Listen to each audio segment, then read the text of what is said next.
मंगलमय मंगल करण वीतराग विज्ञान नमो ताहि जाते भय अरहंतादि महान करि मंगल करि हो महा ग्रंथ करण के काज जाते मिले समाज सब पावे निज पद राज पावे निज पद राज सो निज भाव सदा सुखद अपनों करो प्रकाश जो बहुविध भव दुख निको करी है सत्यानाश करी है सत्यानाश। मोक्ष मार्ग प्रकाशक नामक यह ग्रंथ है और तीसरे अधिकार को आधार बनाकर यहाँ संसार दुख और मोक्ष सुख के निरूपण की चर्चा चल रही थी। कल इसकी भूमिका संबंधी चर्चा हम कर चुके थे और वैद्य का उदाहरण देकर के पंडित जी साहब ने ये बात कही कि जब तक तुझे भरोसा नहीं होगा बीमारी का तब तक इलाज कैसे होगा। माने इलाज के पहले बीमारी का भरोसा जरूरी है, बिना भरोसे के इलाज नहीं होता। देखिए आप इसी चर्चा को अब हम आगे बढ़ाते हैं। पेज नंबर है 46। आज भेजा नहीं क्या? 46 नंबर का पेज है। देखिए संसार दुख और उसका मूल कारण। आखिर संसार में दुख क्या है और उन दुखों का मूल कारण क्या है? बोलो। सही बात तो ये है, दुखों से हर आदमी छूटना चाहता है, लेकिन दुखों से छूटने से दुख नहीं छूटते। दुख किस वजह से हैं इसका विचार करे तो दुखों से छूट पाएगा। माने दुख से छूटने के लिए दुख के कारण से छूटना पड़ेगा। तकलीफ से बचना है तो तकलीफ किस वजह से है, जब तक आप उस वजह को नहीं जानोगे तब तक आप मुक्त नहीं हो पाओगे उस तकलीफ से। तो यहाँ असली कारण के संदर्भ में बात कर रहे हैं। टोडरमल जी ये कहना चाहते हैं पहले तुम समझ लो कि यार ये हुआ क्यों था, ये नहीं तो क्या होगा। अभी तो मैं तुम्हारा इलाज कर दूंगा, कोशिश करूंगा, मान लो कोई दवाई दूंगा, लेकिन तुम वही कारण करते रहोगे, वही काम, तो उपाय कैसे होगा, उपचार कैसे होगा। माने उपचार के लिए बहुत महत्वपूर्ण बात यह है कि आप उनके कारणों को जानें। तो दुखी भी हैं और दुख के कुछ विशिष्ट कारण भी हैं। यहाँ चर्चा कर रहे हैं 46 नंबर पेज पर कर्मों की अपेक्षा से। क नंबर दो मुख्य अपेक्षाओं से यहाँ दुखों की चर्चा की है और एक तीसरा प्रकरण इच्छाओं की अपेक्षा से दिया है। इस पूरे अधिकार को यदि हम दो भागों में बांटें तो एक तो है संसार दुख और दूसरा है मोक्ष सुख। अधिकार को बांटना है ना जी अपने को, तो दो भागों में बांटना है, संसार दुख और मोक्ष सुख। तो मोक्ष सुख की चर्चा तो लास्ट में होगी, उससे पहले संसार दुख की बात हो रही है। अब संसार दुख को भी दो प्रकार से कहा है, एक कर्मों की अपेक्षा से, एक पर्याय की अपेक्षा से। ये दो प्रकार से दुख का, बोले कर्मों की अपेक्षा से क्या क्या दुख हो सकते हैं और पर्याय की अपेक्षा से इस जीव को किस किस प्रकार के दुख हो सकते हैं। तो दो प्रकार से चर्चा यहाँ दुखों के संदर्भ में की जाएगी। इसमें पहला पॉइंट है कर्मों की अपेक्षा से। क्यों दुखी है? देखो सुनो, ये नहीं कहा कर्म दुखी करते हैं, गलत फहमी नहीं हो जाए भाई साहब। आपको कर्म दुखी नहीं करते हैं, कर्मों ने आपको दुखी नहीं किया, कर्मों ने आपको परेशान नहीं किया। आप कर्मों की अपेक्षा से देखेंगे तो कुछ बातें ऐसी नजर आएगी जिस वजह से आप दुखी हैं। देखिए तो शुरू करते हैं हम यहाँ कर्म की अपेक्षा वाला पहला बिंदु, और उसमें भी एक पैराग्राफ दे दिया स्टार्टिंग में कि कर्मों की अपेक्षा से जो बात करेंगे उसके भी मूल में क्या है। भाई देखिए गंभीर विषय है, थोड़ा उपयोग की एकाग्रता पूर्वक सुनना। बातें यहाँ क्या की जानी है और किस तरह से पंडित जी ने विस्तार किया है। 8 कर्म हैं। आठों कर्मों के उदयजन्य अवस्था की चर्चा हम पीछे कर चुके थे, कर्म के उदयजन्य विविध अवस्थाओं की। अब वे कर्म निमित्त बन रहे हैं इस जीव के दुख में किस प्रकार, वो चर्चा यहाँ विस्तार से कर रहे हैं। ज्ञानावरण, दर्शनावरण, फिर मोहनी, अंतराय, वेदनी, आयु, नाम, गोत्र, सब की चर्चा करेंगे। लेकिन ये सारी चर्चा करने के पहले भी एक पैराग्राफ दे दिया जिसमें आठों कर्मों के निमित्त से होने वाले दुख का भी मूल बता दिया। इसका बेस क्या है, आखिर ये विविध कर्म तुझे दुख रूप क्यों दिखाई देते हैं, ये दुख के कारण क्यों बनते हुए दिखाई देते हैं, ये कर्मों के कारण तू दुखी क्यों होता है। वास्तव में कर्म नहीं, वास्तव में संयोग नहीं, वास्तव में परिस्थितियां नहीं, वास्तव में जगत की कोई वस्तु, कोई घटना, स्थिति नहीं, तो क्या है, बोले मूल कारण कुछ और है। पहले एक पैराग्राफ में आप उसे सुन लीजिए, फिर चर्चा करेंगे अलग अलग प्रकार के कर्मों की। देखिए 46 नंबर पेज, कर्मों की अपेक्षा से वहां सब दुखों का मूल कारण मिथ्या दर्शन, अज्ञान और असंयम है। लो क्या कह दिया, सारे दुखों का मूल कारण, सब दुखों का मूल कारण, सब दुखों का वहां मतलब कहां, संसार में। संसार दुखों की चर्चा चल रही है ना, संसार दुख और उसका मूल कारण माने संसार में सब दुखों का मूल कारण क्या है ये बताओ। बच्चे कहना नहीं मानते, सुनते नहीं है भाई।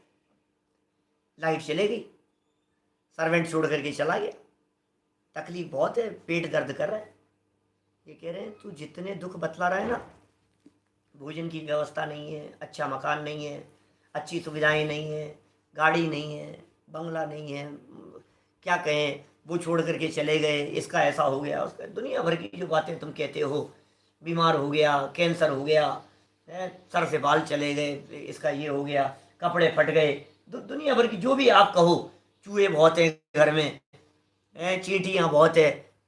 तुम्हें जितने दुख के कारण दिख रहे हैं, मैं कह रहा हूँ 1000 कारणों की लिस्ट बनाओ। क्योंकि टोडरमल जी यहाँ कारणों की बात नहीं कर रहे हैं, टोडरमल जी यहाँ मूल कारणों की बात कर रहे हैं। दुख का असली कारण क्या है ये पंडित जी बात कर रहे हैं। ये सब कारण तो बहुत सारे हो सकते हैं, समझ में आ रही है बात। अब कारण तो आपको बहुत सारे दिखाई दे रहे हैं, आपको लगेगा मैं तो इस आदमी की वजह से दुखी हूँ यार, ये नालायक है, ये मेरे अनुसार नहीं चलता है, इसने मेरी बात को काट दिया, इसने मेरी बात को सुना नहीं, तो ये मूर्खता है इसकी। टोडरमल जी कह रहे हैं भैया तू सारे दुनिया भर में देख रहा है, तुझे कहाँ कहाँ दुख का कारण दिख रहा है, चश्मा टूट गया दुख का कारण है, मोबाइल छूट गया दुख का कारण है, रोटी अच्छी नहीं बनी, सब्जी के अंदर नमक गिर गया ज़्यादा, मेरे मनपसंद सब्जी नहीं है, तू सारे दुखी हो रहा है। ये 1000 जगह आपको कदम कदम पर दिन भर दुख दिखाई देंगे। कोई घुटनों के दर्द से दुखी है, तो कोई अपनी अवस्था से दुखी है, कोई कमर की दर्द से दुखी है, किसी से बैठा नहीं जा रहा है, किसी से बोला नहीं जा रहा है, किसी से चला नहीं जा रहा है, किसी का गला दर्द कर रहा है, किसी की आंखें दुख रही है, किसी को नींद नहीं आ रही, कितने कारण हैं। हजारों कारणों के अंदर से 150 आपके भी तो होंगे। वो आदमी पैसे नहीं दे रहा है, बोलो, वो पैसे लेकर के भाग गया, उस पार्टी ने मेरे को धोखा दे दिया, कारण है, सबके साथ में सब तरह की परिस्थितियां हैं। तो अब टोडरमल जी कह रहे हैं यार तुझे जो दिख रहा है ना, सच में ये नहीं है, दिखता कुछ है और होता कुछ है। अपने को काम तो दिख रहा है, अपने को उसके पीछे का कारण नहीं दिख रहा है। अब टोडरमल जी उस कारण को पकड़ने की कोशिश कर रहे हैं, बोले तू इनको मिटाएगा ना तो भी काम नहीं होगा, उसको मिटाना पड़ेगा जिसकी वजह से तुझे ये दुख दिखाई दे रहा है। तो मूल कारण इन्होंने 3 बतलाए हैं यहां। अब तक तो मोह को दुख का कारण कह रहे थे पीछे, यद्यपि यहां भी वही है, मोह माने होता है मिथ्यात्व। यहां 3 शब्द दे दिए उसी बात को और स्पष्ट करने के लिए। मूल कारण मिथ्या दर्शन है, अज्ञान है और असंयम है। ये इस जीव के दुख के मूल कारण हैं, मिथ्या दर्शन, अज्ञान और असंयम। इनको यदि दर्शन ज्ञान चारित्र की दृष्टि से देखें तो स्पष्ट ख्याल में आ रही है बात। मिथ्या दर्शन श्रद्धा की विपरीतता है, अज्ञान ज्ञान संबंधी बात है, ज्ञान की पर्याय है, लेकिन विपरीत रूप अवस्था है उसकी। इसी तरह से असंयम, इसमें चारित्र गुण की पर्याय की विरूपता झलक रही है। मिथ्या दर्शन, अज्ञान और असंयम, इसमें दर्शन, ज्ञान और चारित्र की विरूपता है। उल्टा लगाओ, यदि ये दुख के कारण है तो सुख का कारण क्या होगा? सम्यक दर्शन, सम्यक ज्ञान और सम्यक चारित्र, ये सुख के कारण होंगे। समंत भद्राचार्य देव ने रत्नकरण श्रावकाचार्य में लिखा कि हे जीव, इस 3 लोक और 3 काल में मिथ्यात्व के समान दुखदायक तुझे कोई नहीं है। क्या ख्याल में आ रही है बात? और सम्यक दर्शन के समान सुख देने वाला तुझे कोई नहीं है। ये लिखा उन्होंने, मूल श्लोक है उनका। त्रैकाल्येति जगत्यपि श्रेयो श्रेयस्य मिथ्यात्व समम नान्यत् तनुप्रथम। माने 3 लोक 3 काल में अश्रेय दुख देने वाला कौन है? 3 लोक 3 काल में सुख देने वाला कौन है? बोले सम्यक दर्शन एकमात्र सुख का कारण है और मिथ्या दर्शन ज्ञान चरित्र एकमात्र दुख के कारण है। यदि मोक्ष के कारण बतलाते हुए, मोक्ष का मार्ग बतलाते हुए उमा स्वामी आचार्य ने लिखा सम्यक दर्शन ज्ञान चारित्राणि मोक्ष मार्ग है, उनसे पूछो संसार का कारण बतलाओ, संसार मार्ग बतलाओ, तो क्या लिखेंगे? मिथ्या दर्शन ज्ञान चारित्राणि संसार मार्ग है, सम्यक दर्शन ज्ञान चारित्राणि मोक्ष मार्ग है और मिथ्या दर्शन ज्ञान चारित्राणि संसार मार्ग है। कितना स्पष्ट है, कितनी सरल सी बात है। अब ये मिथ्या दर्शन क्या है, मिथ्या ज्ञान क्या है, मिथ्या चारित्र क्या है, जिनके लिए शब्द दिए मिथ्या दर्शन, अज्ञान और असंयम, आखिर ये है क्या? आखिर इनका स्वरूप क्या है जिन्हें इतना दुख का कारण कहा है? और अनादि दुख के कारण, अनादि काल से दुख के कारण। कभी कभी तो ऐसा लगता है, टोडरमल जी ने आगे चल करके भी चर्चा की है, मोह की महिमा प्रकरण दिया है, ऐसे ऐसे प्रकरण आए हैं बहुत सुंदर आगे। बोले सुन भाई, एक बात सुन, हम तुझे कुछ कहना चाह रहे हैं कि जो मिथ्या दर्शन है ना, ये मिथ्या दर्शन तेरे दुख का कारण है। बोले साहब, आप मिथ्या दर्शन को दुख का कारण कह रहे हो और हमें तो ऐसा महसूस होता है ये मिथ्या दर्शन था ना, इसने हमारा साथ निभाया है। कब से? अनादि से। मैं नरक में था तब भी इसने मेरा साथ नहीं छोड़ा। सुख में तो सब साथ देते हैं, दुख में कौन साथ रहा बताओ मुझे? मिथ्या दर्शन साथ था मेरे साथ नरक में, त्रियंच गति के अंदर मेरे साथ में मिथ्या दर्शन था, एक इंद्रिय पर्यायों के अंदर, निगोद दशाओं के अंदर मिथ्या दर्शन मेरे साथ में था। भाई साहब, मैं इसका साथ कैसे छोड़ दूं? आज तुमने इसको कह दिया और मैं इसका साथ छोड़ दूं? आप धोखे में मत रहना, हम ऐसे एहसान फरामोश नहीं है। जिसने अनादि काल से बेचारे ने मेरा साथ निभाया है, जहां जहां मैं तकलीफ पाता रहा वहां वहां मेरा सहयोग किया है, और अब आप ये कह रहे हो कि इसको छोड़ दे? कि सुन, एक बात सुन, तुझे भ्रम हो गया है और उस भ्रम का कारण भी मिथ्या दर्शन ही है। उसने तेरे ऊपर ऐसी भुर्की डाल रखी है कि तुझे ऐसा लगता है कि ये तो मेरा साथी है। असली बात बतलाऊं तुझे, मार्मिक मूल बात ये है कि इसने तेरा साथ नहीं निभाया है, इसके साथ की वजह से तू दर दर की ठोकरें खाया है। क्या समझ में आ रही है बात? इसने साथ निभाया है कि वो अलग मैटर है, तूने इसका साथ पकड़ लिया ना, मिथ्या दर्शन का साथ, इस कारण तुझे नरक में जाना पड़ा। तूने मिथ्या दर्शन का साथ पकड़े रहा, इसलिए तुझे निगोद में जाना पड़ा। ये है असली कारण, इन्हें समझ। तो क्या होता है साहब, कुछ तो समझाओ इनके बारे में, ये क्या है मिथ्या दर्शन, अज्ञान, असंयम? तीनों की परिभाषाएं यहां दी है पंडित जी ने।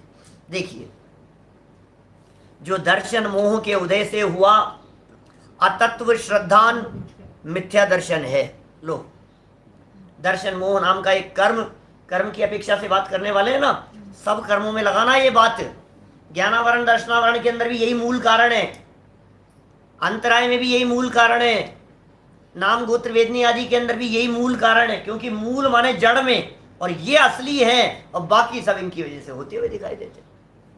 तो बोले क्या हुआ? मिथ्या दर्शन के या दर्शन मोह के उदय से हुआ अतत्व श्रद्धान। थोड़े से टेक्निकल शब्द हैं यहाँ, थोड़े से कठिन लगेंगे आपको ये शब्द। सैद्धांतिक चर्चाएं प्रारंभ हो रही, लेकिन घबराना नहीं, सारे शब्द आपके समझ में आते चले जाएंगे। भाव वासन होना चाहिए हमारे को। टोडरमल जी ने भाव वासन की खूब चर्चा की आगे। अतत्व श्रद्धान, ये क्या चीज होती है? दर्शन मोह के उदय से अतत्व माने जो तत्व नहीं है उनका, जो तत्व है उनका अ माने विपरीत, उल्टा, श्रद्धान माने जीव जो था उसे जीव नहीं समझा, इसका नाम अतत्व श्रद्धान है। अजीव को अजीव नहीं जाना, इसका नाम अतत्व श्रद्धान है। आश्रव को आश्रव नहीं समझा, इसका नाम अतत्व श्रद्धान है। आश्रव दुखकार घनेरे और ये मान रहा है पुण्य आश्रव सुखकार घनेरे, तो बोले ये अतत्व श्रद्धान है तुझे। गलती कहाँ हो गई?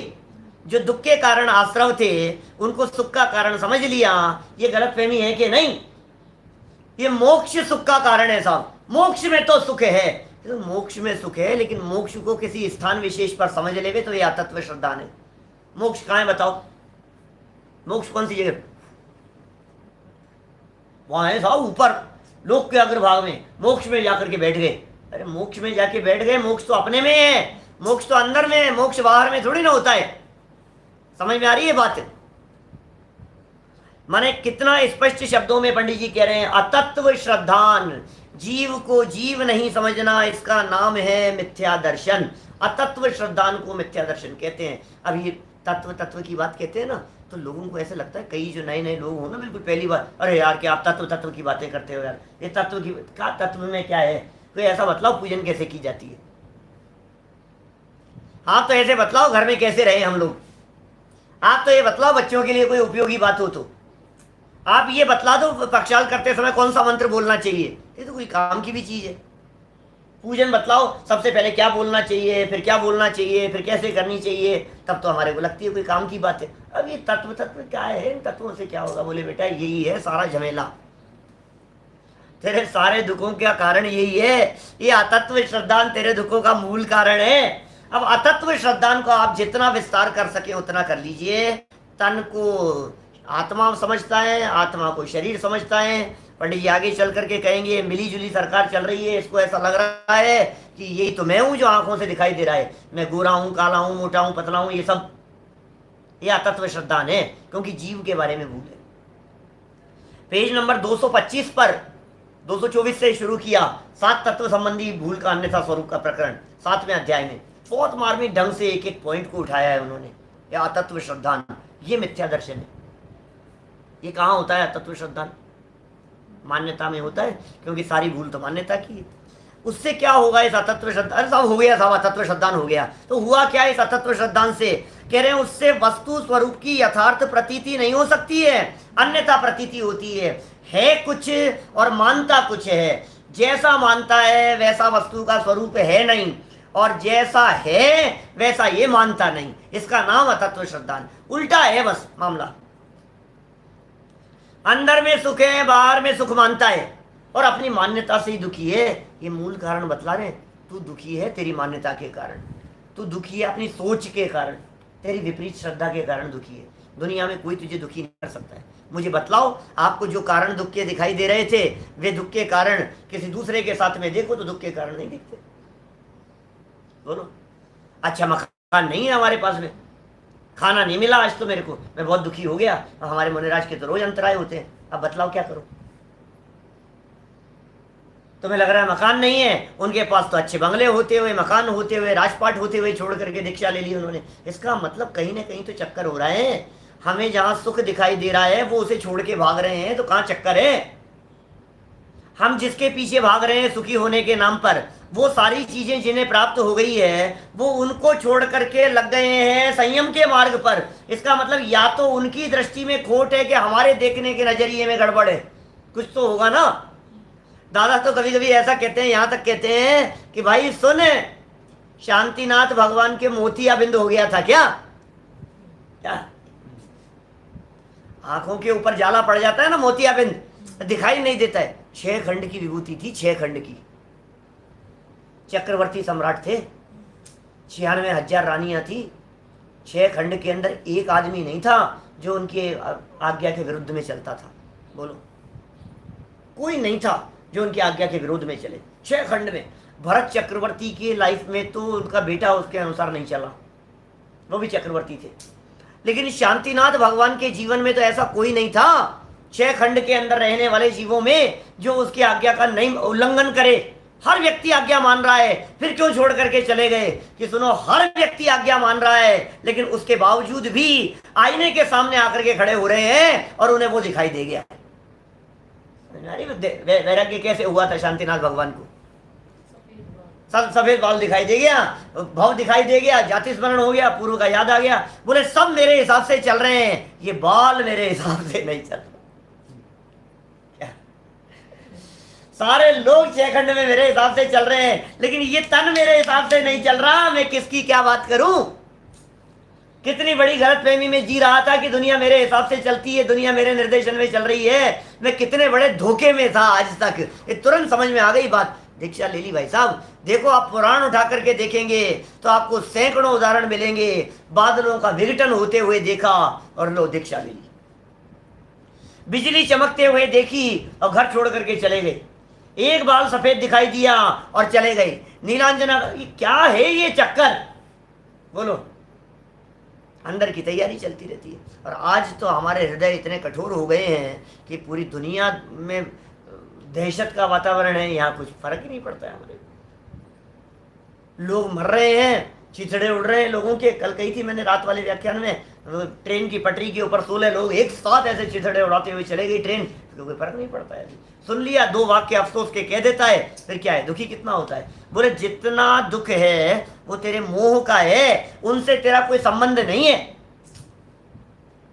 आपको खबर मिली कि ट्रेन एक्सीडेंट हो गया, क्या आपको खबर मिली कि फ्लाइट क्रैश हो गई, आपको दुख नहीं है। और इतने में आप तो मुस्कुरा करके पढ़ रहे थे, अखबार पढ़ते पढ़ते चाय का प्याला हाथ में लेकर के पत्नी को बतला रहे थे, और इतने में वो पत्नी ने कहा कौन सी ट्रेन का, कौन सी फ्लाइट का, और आपने, पत्नी ने कहा कि बेटा भी वहां से बंबई से रवाना हुआ है कल, आपको पता नहीं है। खच्चो, कौन से साधन से निकला है? अब चालू हो गई। ये क्या हुआ? माने अभी तक तो चाय पी रहा था, बतला था, अरे सुनती हो, सुनो, पता है आज क्या हुआ है? ऐसा हो गया। पूरी की पूरी ट्रेन क्या पुल पर से निकल रही थी, बीच में से ब्रिज टूट गया और पूरी की पूरी ट्रेन नीचे गिर गई नदी में। सब पता नहीं कितने लोग, तबाही हो गई। वहां ऐसा हो गया, यहाँ ऐसा हो गया। अब ये कह रहे हैं भाई, जिसको तू शांति से पढ़ रहा था, अचानक तेरे चेहरे पर चिंता और आकुलता की रेखाएं क्यों दौड़ने लग गई? फोन लाओ, फोन मिलाता है, देखता है बच्चे को, लगाओ क्या हुआ, फिर वो कहता है कि नहीं पापा मेरी तो ट्रेन छूट गई थी, मैं तो निकला ही नहीं। अब क्या हुआ? हजारों लोग मर गए। क्या पहले कोई विकल्प नहीं था, और जैसे ही पता लगा उस ट्रेन में बेटा आने वाला था, चिंता की रेखाएं दौड़ने लग गई। और जैसे ही पता लगा वो नहीं निकला, अब 1000 लोगों के मरने के बावजूद भी ये शांत हो गया। भाई चक्कर क्या है ये कह रहे हैं सारा चक्कर तेरे मोह का है, सारा चक्कर तेरे मिथ्यात्व का है, सारा चक्कर तेरी अज्ञान, तेरे यहाँ है, सारे दिमाग की गड़बड़ी है जितनी भी। जगत में कुछ नहीं बदला है, सब कुछ यहां बदला है, यहां मान्यता में है। सुनो, 2 सहेलियां हैं, क्या बराबर की सहेलियां हैं, साथ में रहती है, बचपन से खेलती है, कूदती है, उछल कूद करती है, नाटक नौटंकी करती है, आस पड़ोस में खूब मौज मस्ती करती रहती है।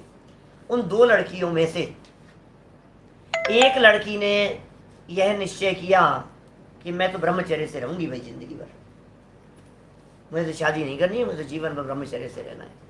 और दूसरी जो लड़की थी, उस दूसरी लड़की की शादी हो गई। कहाँ? बहुत अच्छे घर परिवार के अंदर उसकी शादी हो गई। वो वहां चले गई, अपने पति के साथ में जाकर के रहने लग गई। लगभग 6 महीने में ही ये जिसकी शादी हो गई थी ना, इसका पति मर गया। 6 महीने में ही अब पति मर गया, और ये वापस क्या हुआ, अब पति मर गया और वहां कुछ था नहीं ऐसा, तो वापस अपने पियर में आकर के रहने लग गई।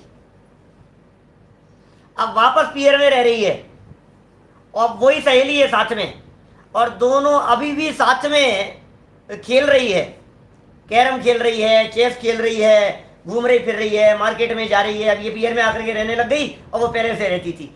ये जो है ना, ये बहुत दुखी है, महादुखी है, और ये सुखी है। मैं आपसे पूछ रहा हूं, शादी के पहले जिस तरह से दोनों थी, आज भी उसी तरह से रह रही है। अब ये इतनी दुखी क्यों और ये सुखी क्यों? कारण क्या है? बोले एक ने ये सोचा, पर को अपना बनाने की सोची, और पर अपना बना नहीं, तो महादुखी है। और दूसरे ने सोचा पर अपना हो ही नहीं सकता है, उसे कोई दुखी कर नहीं सकता। कितनी सीधी सी बात है। वो दुखी क्यों है वो लड़की, मुझे ये बतलाओ। उसने सोचा ये मेरा पति है, इसकी मेरे से शादी हुई है, मैं इसके साथ में रहूंगी। और फिर क्या हुआ, वो मर गया, लेती है मेरा अपना चला गया, मेरे हस्बैंड चले गए। अरे भाई तू जैसे वो रह रही है अपने माँ बाप के साथ में, अपने पियर में, जिसने शादी नहीं की है, ऐसे ही तू भी आ गई ना अपने माँ बाप के पास में, अपने पियर में, अपने परिवार के साथ में रह रही है। अब तू दुखी क्यों है कि तेरी मान्यता से दुखी है। ये मानता है मैं इस गाड़ी से सुखी हो जाऊंगा, ये मानता है मैं इस टीवी से सुखी हो जाऊंगा, तो मान रहा है इससे सुख। और फिर क्या होता है, वो तो इसके हिसाब से चलता नहीं है, जब वो चला जाता है ये महादुखी होता है। तो तेरी ये मान्यता ही दुख का कारण है कि मैं पर से सुखी होता हूं। ये सिखाना चाह रहे हैं टोडरमल जी।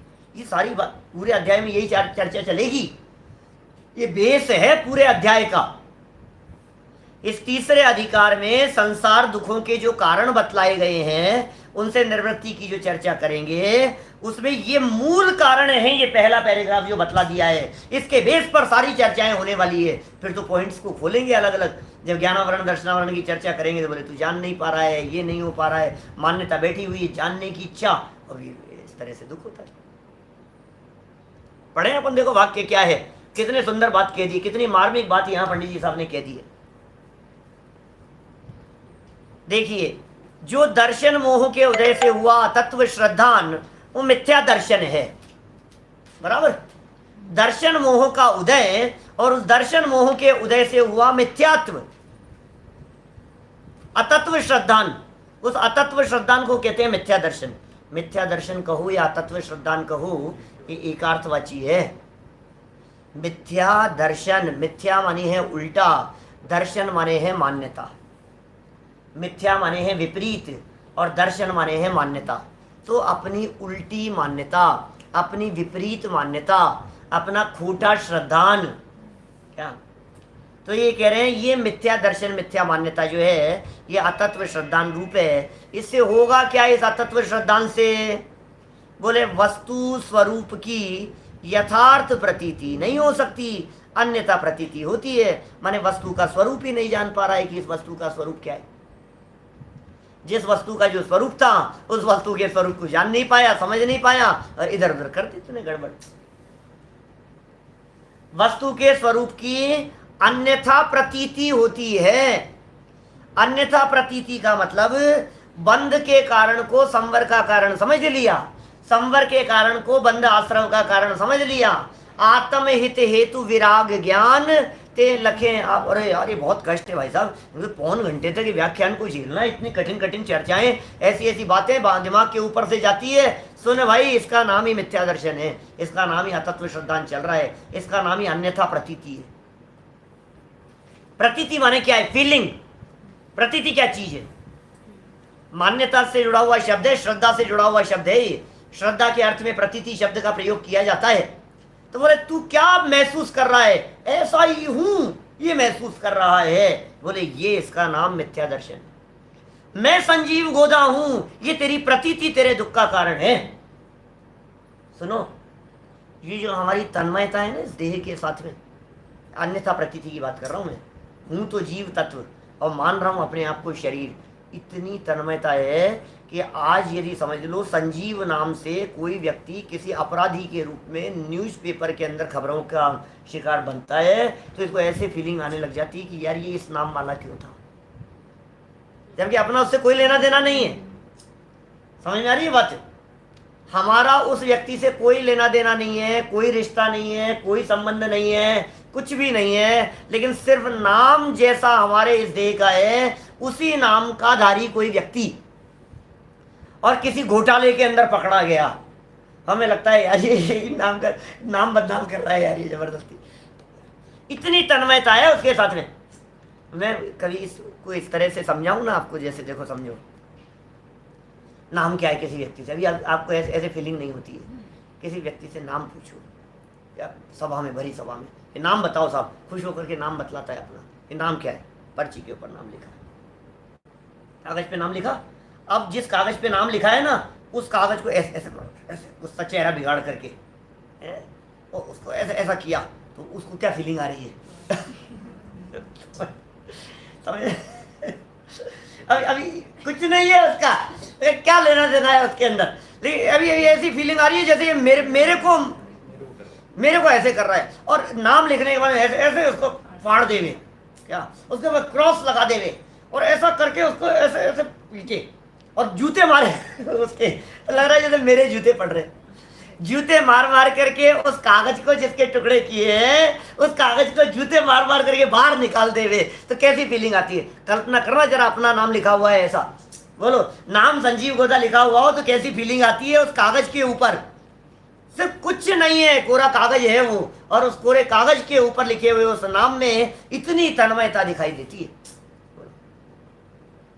और यदि नाम की जगह फोटो हो फिर तो बात ही क्या है भाई साहब। नाम की जगह यदि फोटो हो और उस फोटो के ऊपर कोई व्यक्ति ऐसा क्रॉस बना देवे तो लगता है जैसे यहाँ छाती के ऊपर कुछ हो गया, ऐसा लगता है। मैं शरीर तक पहुंच गया हूं, और मैं यदि इस चीज को थोड़ा सा विस्तार करने लगूं तो हमारी तन्मयता का लेवल इतना बड़ा हुआ दिखाई देता है कि अभी यहां से उठते समय यदि हाथ ऐसे रखे और ये जो है ना कुर्ता ऐसा, देखो आप कैसा लगता है। गाड़ी पर नई गाड़ी खरीदी है और आज एक स्क्रैच हो जाए तो ये धड़कन इसकी कैसी होती है? ऐसे लगता है जैसे अटैक आ गया हो, ऐसे लगता है जैसे ब्लॉकेज आ गए हों, ऐसे लगता है जैसे कोई शरीर के ऊपर कोई स्क्रैच पड़ गए, अपने ऊपर पड़ गए हों। इतनी तन्मयता दिखाई देती है बाहरी जगत की हर वस्तु के साथ में। इसका नाम है अन्यथा प्रतीति करता है। प्रतीति माने तन्मयता, प्रतीति माने एक में एक पना, प्रतीति माने ऐसा समझता है यही तो मैं हूं। इसका नाम अन्यथा प्रतीति है। उल्टी प्रतीति कर रहा है, खाम खामे दुखी हो रहा है, ये तेरे दुख का कारण बना हुआ है। दुख का कारण तो था तेरी उल्टी प्रतीति। ये गलत फहमी है, ये गलत फहमी बहुत बड़ा दुख का कारण होती है। अन्यथा प्रतीति का मतलब गलत समझ लिया, मान्यता में गलत पड़ गया।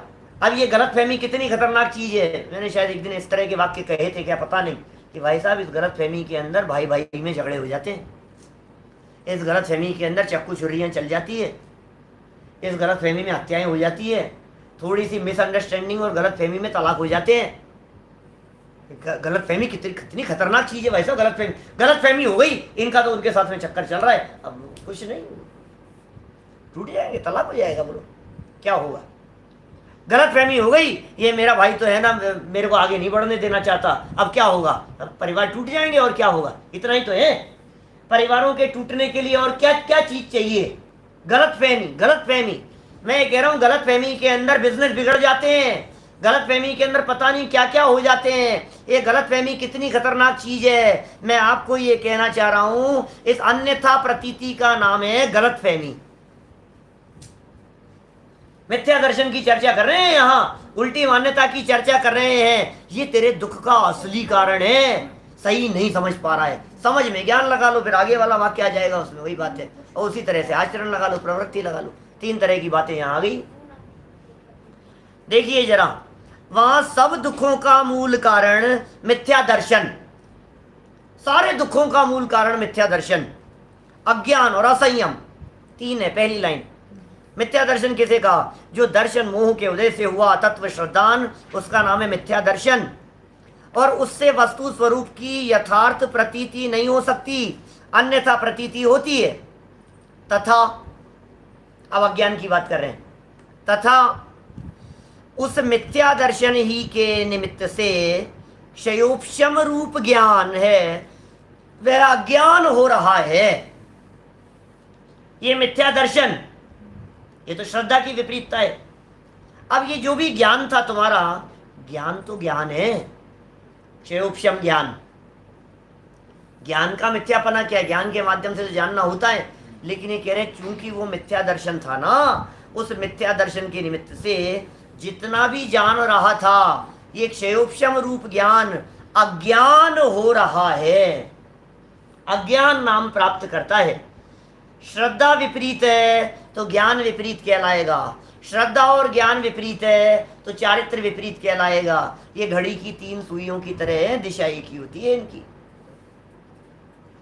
एक तेज चलती हुई दिखाई दे रही है, एक कम चलती हुई दिखाई दे रही है, एक नहीं चलती हुई दिखाई दे रही है। उसके बावजूद भी तीनों की दिशा एक ही है। कठिन तो नहीं है बात। क्षयोपम समझते ही हैं आप क्या होता है, और अज्ञान समझते ही हैं, उसी को समझा रहे हैं आप। तथा उस मिथ्या दर्शन ही के निमित्त से, कौन निमित्त है? मान्यता निमित्त है। निमित्त कौन है? अभी देखो, एक दूसरे में भी निमित्त बन जाता है। ज्ञान की विपरीतता में श्रद्धा की विपरीतता निमित्त बन गई है। कैसी बात कह रहे हैं? ज्ञान अज्ञान रूप परिणमित होता हुआ दिखाई दिया, क्षयोपम ज्ञान है। क्षयोपम ज्ञान किसे कहेंगे? छद्मस्त जीवों का ज्ञान क्षयोपम ज्ञान कहलाता है। छद्मस्त कौन होते हैं? जो आवरण में रहते हैं, वे सब छद्मस्त होते हैं। ज्ञान आवरण कर्म से जो सहित हैं, वे सब छद्मस्त है। क्या ये कह रहे हैं भाई साहब? दर्शन मोह कम होगा तो मृत्यु के समय भी तकलीफ कम होगी। बात तो सच्ची है, इसी तरह का है। क्योंकि दर्शन सारे दुखों का मूल ये है, मौत दुख का कारण नहीं है। मौत की वजह से थोड़ी ना दुखी होता है। मौत तो एक समय मात्र की, एक समय मात्र की है मौत। और मौत हो नहीं जाए, मौत हो नहीं जाए, मौत हो नहीं जाए। आज पूरे देश में क्या वातावरण बन रहा है बोलो? पूरी दुनिया भर में क्या वातावरण बन रहा है? मर नहीं जाऊं, मर नहीं जाऊं, मर नहीं जाऊं। अरे तुम मरेगा तब मरेगा। तुम मरण दुख का कारण नहीं, मरण का भय दुख का कारण है। इसलिए सुनो, आचार्यों ने इस तरह की बात कही है, सबसे अधिक दुख कहा है जन्म का। जन्म का दुख गर्भवत जीवों की अपेक्षा से चर्चा है मुख्य रीति से। जन्म का दुख सबसे बड़ा, 2 महीने और होते समय गर्भवत जीवों के जन्म के समय जो दुख है, जन्म का दुख बहुत खतरनाक, और मरण का दुख नहीं, मरण का भय खतरनाक। इस शरीर से जब आत्मा निकलता है तो कोई शरीर में कष्ट नहीं होता, कोई पीड़ा नहीं होती किसी भी तरह की, कि नहीं साहब, अरे जब आत्मा इसमें से निकलेगा तो कितना कष्ट पा करके निकलेगा, कितनी तकलीफ होगी। किसी की आंखों में से निकल रहा है, बेचारे आंखें ऐसे खुली की खुली रह गई, किसी का मुंह खुला रह गया, मुंह में से ऐसे आत्मा इस तरह से लिक्विड होकर के ऐसे निकले। बहुत बड़ी गलतफहमी में हो आप। ऐसा नहीं है, झटके से निकलता है, और झटके से निकलने में भी दुख नहीं होता है, पता ही नहीं लगता है। ये इतना समय सूक्ष्म है, असंख्यात समय बाद में जो पकड़ में आएगी बात, तो दूसरी जगह पहुंच चुका है, इधर पकड़ में ही नहीं आएगा कब निकल गया मैं तो यहाँ से। तो दुख किस बात का था? चले नहीं जाऊं, चले नहीं जाऊं, चले नहीं जाऊं, मैं मर नहीं जाऊं, ये तकलीफ है।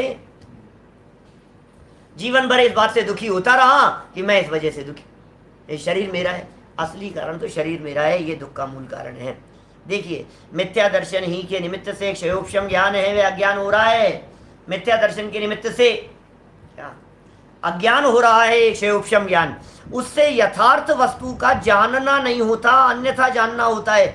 माने मिथ्या दर्शन साथ में था तो जो जान रहा है वो जानना भी उल्टा हो रहा है। मिथ्या दर्शन बेस और ज्ञान हो गया उसके साथ में साथी। साथी तो चाहिए ना, बड़े बड़े अपराधी लोग अकेले काम नहीं करते हैं, उनके साथ में है सब। तो साथी कौन है? ज्ञान साझेदार बन गया उसके साथ में। मिथ्या दर्शन ने दिमाग घुमा दिया और ज्ञान उसको उल्टा ही देखने लग गया। मिथ्या दर्शन ने ये चक्री घुमाई अंदर से कि पर में सुख है, ये मिथ्या दर्शन ने चक्री घुमाई। तो ज्ञान ने क्या किया कि लड्डू को देख करके मजा आने लग गया। आप समझ रहे हो? मिथ्या दर्शन ने कहा इसमें सुख है, पर में सुख है, भोगों में सुख होता है, ये मान्यता बैठी है अंदर में। अब ज्ञान ने क्या किया? जब मान्यता में ये बैठा था कि खाने से सुख होता है, तो खाना सामने आया और ज्ञान का विषय बना, तो वो ज्ञान भी उल्टा हो गया, उसके अनुसार प्रवर्तन करने लगा, ये दुख का कारण बन गया। दो बातें हो गई, एक मिथ्या दर्शन हो गया, एक मिथ्या ज्ञान हो गया। एक क्षयोपम ज्ञान अज्ञान रूप हो रहा है, उससे यथार्थ वस्तु स्वरूप का जानना नहीं होता, क्योंकि भुरकी पड़ी है दर्शन मोह की साथ में। अच्छा, अन्यथा जानना होता है, जो सुख का कारण भी नहीं है और जो दुख का कारण भी नहीं है, उनको सुख दुख का कारण मान रहा है। देखो, एक व्यक्ति है, एक लड़का है, अपने घर में यहाँ बैठा हुआ है, और उसने जैसे ही खिड़की खोली तो सामने किसी व्यक्ति ने, दूसरे रोड क्रॉस करके दूसरे किसी व्यक्ति ने ऐसे किया, क्या ऐसे ऐसे कर रहा है, ऐसे चढ़ा रहा है, ऐसे चढ़ा रहा है उसको। अब ये दुखी हो रहा है, रोता है ये, और जाकर के पापा से कहता है, पापा वो मेरे को चिढ़ाता है, पापा मैं उसको। अरे तू खामोखा में दुखी हो रहा है। समझ में आ रही है बात? उसने क्या किया तेरे में? तो दुखी किस वजह से है? उसने अपने हाथ में जो कुछ भी किया, उसने अपने शरीर का जो कुछ भी एक्शन किया, तू तेरी इस मान्यता से ही दुखी है ना कि वो मुझे चिढ़ा रहा है। छोटे छोटे से बच्चे, कोई किसी का नाम बिगाड़ देता है, कोई किसी को उल्लू कहने लग जाता है, कोई किसी को पप्पू कहने लग जाता है, कुछ कुछ भी बात कहते हैं तो वो ऐसा लगता है मेरे को चिढ़ा रहा है, मेरे को ऐसा ऐसा कह करके लल्लू लल्लू कह करके चिढ़ाता है, देखो मेरे को इधर जो लल्लू आ गया, ऐसा लगता है ये मेरे को बोल रहा है। दुख का कारण है। कभी कभी छोटे छोटे से बच्चे होते हैं ना ऐसे, और इस तरह से चिढ़ते हैं, बहुत ज़्यादा दुखी होते हैं और मेरे पास में आते हैं, तो मैं उनसे ये कहता हूँ कि सुनो, जिस कारण से वो तुम्हें चिढ़ा रहा है ना, अगली बार से तुम चिढ़ना तो करो बंद, और जब वो सामने आए तो उसी शब्द से तुम उसे चिढ़ाना चालू कर दो, वो बंद कर देगा। मेरी बात सुनना क्या कह रहा हूँ। वो तुम्हारे को क्या कह के चिढ़ाता है, और लल्लू ये आ गया, देखो लल्लू लाल तुम्हारे हाथी चिढ़ा रहा है ना, और तुम चिढ़ते हो यार, दुखी होते हो। अब अगली बार से क्या हो, जैसे ही वो दिखे तुम्हारे को और वो बोले, उससे पहले कहना, और लल्लू अंकल। अब क्या होगा बोलो? क्या अगले दिन से तुम्हारे को कहना बंद कर देगा वो, अब नहीं कहेगा। माने तुम मान रहे हो उससे दुखी, इसलिए तुम दुखी हो रहे हो। तुम उससे दुखी होना मानना बंद कर दो तो दुखी नहीं है, बस इतना सा झगड़ा है सारा। आगे चल करके टोडरमल जी साहब भ्रम की चर्चा करेंगे, 52 नंबर पेज पे चर्चा की है। भ्रम जन दुख खत्म हो जाएगा तुरंत। कोई चोर कहे तो तू चोर, तू चोर। क्या मैंने चिढ़ाने की बात कह रहा हूं, मैं तो चिढ़ाने की बात कह रहा हूं, इल्जाम लगाने की चर्चा नहीं चल रही है। तो देखिए ये कह रहे हैं अज्ञानता के कारण, विपरीत मान्यता के कारण, वस्तु स्वरूप को नहीं जानने के कारण, अन्यथा जानने के कारण तू दुखी है। ये दुख का कारण नंबर 2। दुख का कारण नंबर 1 मिथ्या दर्शन, दुख का कारण नंबर 2 अज्ञान। ठीक है। तथा चारित्र मोह के उदय से, अभी तो कहा था दर्शन मोह के उदय से, इसका मतलब श्रद्धा की जो विपरीतता है वो दर्शन मोह के उदय से थी, और ज्ञान का जो विपरीत परिणमन हुआ उसमें भी दर्शन मोह के उदय का ही निमित्त साथ में था। पीछे शब्द पढ़े थे अपन ने तीसरी लाइन में, मिथ्या दर्शन ही के निमित्त से, निमित्त मिथ्या दर्शन बना, निमित्त मिथ्या दर्शन बना। ज्ञान अपनी योग्यता से मिथ्या रूप परिणमित हुआ, विपरीत रूप परिणमित हुआ। ज्ञान अपनी योग्यता से विपरीत रूप परिणमन करता है, तो निमित्त कौन है? बोले मिथ्या दर्शन, वो उसमें निमित्त है। तो ये दोनों तो हो गए साथ में, मिथ्या दर्शन और मिथ्या ज्ञान। दर्शन मोहनी उसके अंदर मूल निमित्त, उससे मिथ्या दर्शन, और उसके निमित्त से ज्ञान मिथ्या। ये दर्शन मोहनी वाला चैप्टर हुआ। अब कह रहे हैं चारित्र मोह के उदय से एक दूसरा पार्ट है, एक दूसरी चीज है जिसका नाम है चारित्र मोह, दूसरा मोह है ये। उससे क्या होता है? पीछे पढ़ा था ना अपन ने, मैं मेरे ख्याल 37 पेज के ऊपर था, कषाय के कारण ये जीव दुखी होता है, इस तरह की चर्चा थी। 39 पेज पे, मोह से ऐसा चाहे, भवितव्यता से ऐसा होता है, ये परिस्थितियां चारित्र मोह के उदय जन्य परिस्थितियां थी सारी। 39 नंबर पेज पे चर्चा की थी अपन ने। ये कह रहे कषाय भाव, चारित्र मोह के उदय से कषाय भाव होता है, उसका नाम असंयम है। अब कषाय भी साथ में काम कर रही है, मान्यता उल्टी, ज्ञान विपरीत हो गया। अब प्रवृत्ति कैसी होगी? बोले जैसा माना, जैसा जाना, वैसी ही प्रवृत्ति करने लग गया। समझ में आ रही है बात? माना, जाना और वैसी प्रवृत्ति करने लग गया। बोले यार तुम इधर क्यों जा रहे हो, तुम ये मूवी देखने के लिए क्यों गए, बताओ? तो पहली मान्यता ये कि मूवी देखने में सुख होता है। नंबर 2, ऐसा जाना कि इस मूवी को देखूंगा तो सुखी होऊंगा। फिर क्या हुआ कि उस तरफ प्रवृत्ति होने लग गई, कदम उधर बढ़ गए, टिकट खरीदा, वहां जाकर के बैठा, ये प्रवृत्ति भी उस अनुसार होने लगी। मान्यता में ये बैठा है कि मैं इससे सुखी होऊंगा, फिर उसको वैसा ही जानता है। देखो मान्यता में ये बैठा है कि डोसे खा के सुखी होऊंगा, फिर डोसे सामने दिखे तो खुश हो गया। अभी जानने की बात हुई। अब फिर क्या किया? जैसा माना और जैसा जाना था, अपनी कषाय के अनुसार उस रूप प्रवृत्ति करने लगता है, वैसा ही प्रवर्तन होता हुआ इसका दिखाई देता है। तो कह रहे हैं उससे जैसा वस्तु स्वरूप है वैसा नहीं प्रवर्तता, अन्यथा प्रवृत्ति करता है। वस्तु स्वरूप तो था, पर में सुख नहीं है। वस्तु स्वरूप तो था, हर वस्तु स्वतंत्र है। वस्तु स्वरूप तो था, कोई किसी का कर्ता धर्ता नहीं है सब द्रव्य स्वतंत्र जगत में, कोई न किसी का काम करे। ये तो वस्तु स्वरूप है, ये वस्तु स्वरूप है। अब इस वस्तु स्वरूप को उल्टा मान लिया, मैं कितने काम करता हूं, मान्यता में बैठा हूं, नहीं नहीं मैं ही करता हूं, ये कर्तापन की मान्यता बैठ गई, ये मिथ्या दर्शन। मान्यता बैठ गई तो फिर वही जान रहा है, अब उसको वैसा ही दिखाई दे रहा है, देखो देखो मैं कर रहा हूं ना, हो रहा है ना, जान रहा हूं, ज्ञान भी वैसा हो गया, अब प्रवृत्ति भी वैसी करता है, मैं कर दूंगा, आप चिंता मत करो। विपरीत ज्ञान, विपरीत श्रद्धान और विपरीत प्रवृत्ति, उसी तरह का आचरण करने लगता है। माने वैसी प्रवृत्ति नहीं होती जैसा वस्तु स्वरूप है। वस्तु स्वरूप है, एक द्रव्य दूसरे द्रव्य का कर्ता धर्ता नहीं है, और वस्तु स्वरूप के अनुसार प्रवृत्ति करेगा तो प्रवृत्ति कैसी होगी, सोचना जरा। वस्तु स्वरूप के अनुसार प्रवृत्ति करेगा तो प्रवृत्ति किस प्रकार की होगी बताओ। निश्चिंत रहेगा, निर्विकल्प रहेगा, टेंशन फ्री रहेगा, आकुलता नहीं होगी। अब यूं नहीं, परिणमे परिणमे ऐसे, तो प्रवृत्ति कैसी कर रहा है, बचाओ बचाओ, ऐसा करो ऐसा करो, ऐसा नहीं नहीं ऐसा ऐसा ऐसा। तो ये जो तेरी प्रवृत्ति हो रही है, ये अन्यथा प्रवृत्ति हो रही है, अविषय के अंदर प्रवृत्ति कर रहा है, ये तेरे दुखों के मूल कारण है। ये तीन कारण है, मिथ्या दर्शन, अज्ञान और असंयम, ये तीन शब्दों के प्रयोग पंडित जी ने किए हैं। इस प्रकार ये मिथ्या दर्शनादिक हैं, वे ही शब्द इस बात को बतला रहा है, इनके अलावा दूसरे नहीं। ही लगा दिया जाता है, इसका मतलब क्या होता है, ये ही, इसका मतलब और कोई नहीं है। इसका मतलब आगे जो कर्म की चर्चा करेंगे, कि पर्याय की चर्चा करेंगे, पर्याय अपेक्षा से दुख बतलाएंगे, एकेंद्रियों के दुख बतलाएंगे, कि त्रियंज गति के दुख बतलाएंगे, बोले सुनो बताएंगे भले तुम्हारे को, लेकिन ये ही सर्व दुखों का मूल कारण है। किस प्रकार सो बतलाते हैं आगे एक नया प्रकरण, मतलब इसी से जुड़े हुए अब सारे प्रकरण, इसको बेस बना करके। माने ये जो चर्चा आज हमने पौन घंटे में आपके बीच में की है, इस चर्चा को अपने दिमाग में सेट रखना। यदि ये बात आपके दिमाग में सेट रहेगी तो आगे जितना प्रकरण दिया हुआ है वो प्रकरण सब अपने आप आपके ज्ञान में सेट होता चला जाएगा। तो इस तरह ये चर्चा अपनी यहाँ संपन्न हुई।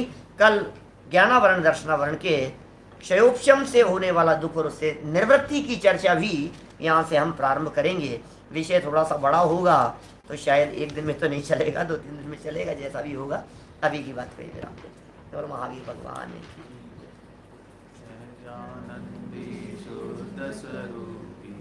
अविनाशी हूँ आत्मस्वरूप सहजानंदी शुद्ध स्वरूपी, अविनाशी हूँ आत्मस्वरूप सहजानंदी शुद्ध स्वरूपी, अविनाशी हूँ